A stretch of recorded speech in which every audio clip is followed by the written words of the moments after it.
Hi, I'm Colin. Welcome to Learn Somatics. In this video, I'm going to give you 5 tips to help you get more out of your somatic movement practice. So give these a try, implement them into your practice, and hopefully they'll help you get better effect. Let's get stuck into it. All right, tip number 1. This is probably the most important one of all.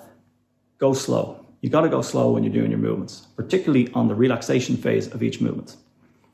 If you go too fast, you're not going to have a chance to feel what's happening as you do the movement.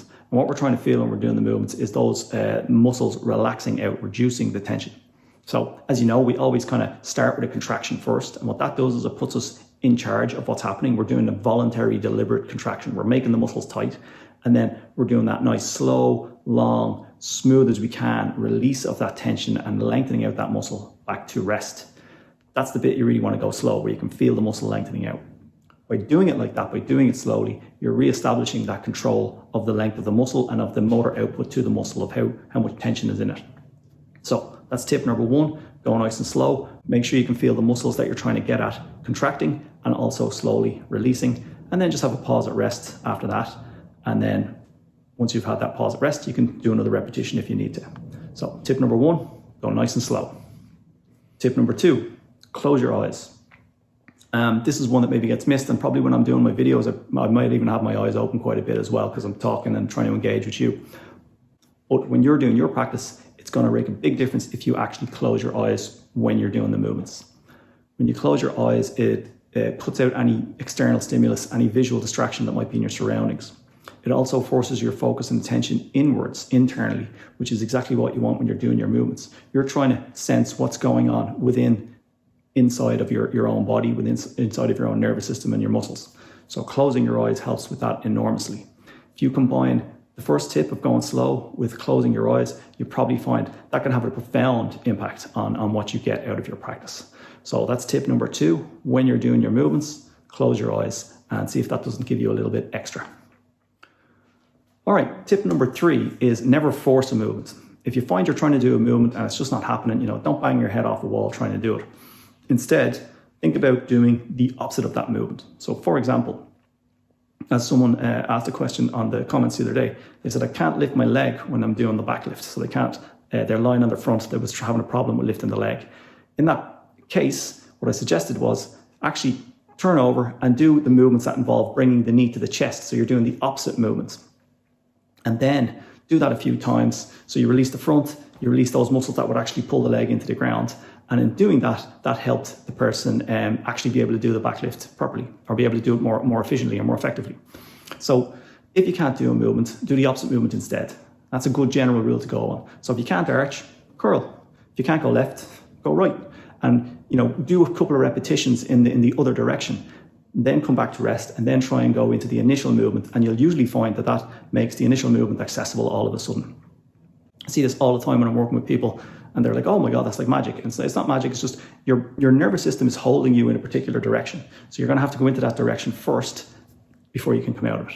And approach it in that manner. And you'll probably find that it'll get you out of a lot of holes and really speed things up in terms of improving your movement. So that's number 3. Don't force a movement and instead do the opposite of the movement that's not happening. Okay, tip number 4, be consistent with your practice. This is huge. So often what happens is people will do the movements and they'll feel really good, but then they don't do them again for like 2 weeks or a month. And in that time, you're building up tension and you can just get sore and achy again. You want to be consistent with your practice. If you've got pain, you're going to have to do your practice probably every day for a while.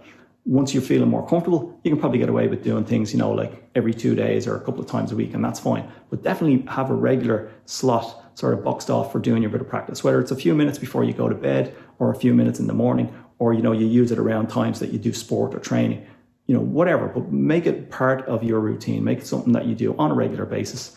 It's a self-care practice and it's super, super valuable. You don't want to wait till you're in pain to start doing your movements. You want to keep doing them all the time so that you don't get into these situations where you don't build up that tension that causes the aches and pains. So that's tip number 4, be consistent with your practice. Make it a priority for you. They say in the planes, put on your own oxygen mask first. That's what this is about, this practice. Making sure you're looking after yourself, keeping your body limber, keeping yourself loose, keeping good control over your movements. So that's number 4, be consistent. Number 5, the last one for today, is keep the goal of the movements in mind. So we're not working out. That's the first thing, right? When you're doing somatic movements, you're not working out. It's not about getting fitter. It's not about getting stronger. although you may find you actually feel a bit stronger when you have better control. But the goal is really to have better awareness of the muscles and better control of how they function, their ability to contract and relax. That's all we're doing. If you keep that in mind as you do your practice, it'll probably change how you approach it anyway, right? It shouldn't feel like hard work to do your practice. The goal is, can I feel those muscles contract? Can I feel them relax? Can I feel them being at rest? Muscles that you have good control over, they're not going to hurt, they're going to feel more comfortable, and they're going to allow you to move more freely in general when you're up moving about in your day. So that's tip number 5. Keep the goal of what your practice is about in mind. It's about improving sensory motor awareness. Sensory being your ability to sense your muscles, and motor being your ability to contract and relax those muscles as well. So keep that in mind. Apply all those tips to your practice and see if that doesn't help you get a little bit more out of what you're doing on the ground. All right, so that's 5 tips for today. I hope you found that useful. If you want to take class with me, there's a link in the description below. This class is available online on demand now. You can take anytime you want. Check them out.